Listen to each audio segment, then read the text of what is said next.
mang trao ti trong kam na gì i don ve hakam an le o ti trong kam mi tok na gì i rit ve ang rat na khom a ne ban zo ni u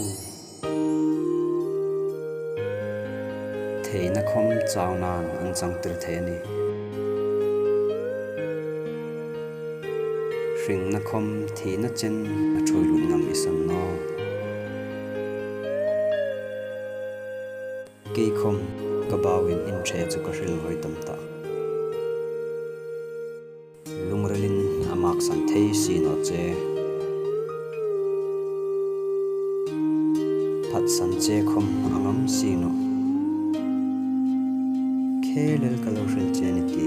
ka ri ching le ka hmangai tu no che ka ti mel re re ri tam ka ti che i ri tan chun mit del hai mengan ta ke bai hai lo nan ta mi thi hai thau no ngen ti in the hi sa mei chi lo ni no to pe khel ril na ol sam takalo ni nge li injection sa tri rook view scene mel pangai taka ka tur mul su ang hinani mel lim siwin kamak sander che ishing nuna in thok hin mi pe tlangai shrim no o Burj Khalifa sipa in zon thlak ne konin ka trilem sia ni e ka du thu sam le la sinu hak chu tong ding kan ring no sin khom nang the in tak dan chu mo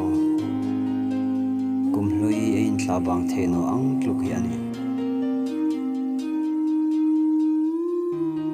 i thang no hin chu thlang walam kani pathloi kan tirum rum i thang no chun KFC khom hi ar sa me lo ni kum sang khat hi van miril bung ta ding chu ni khat ang chawana ke ang mi rim vel ta ding hin chu i thang lawa ni khat mang hi kum sang khat ang hi lani hung kirno kelta ka hmangai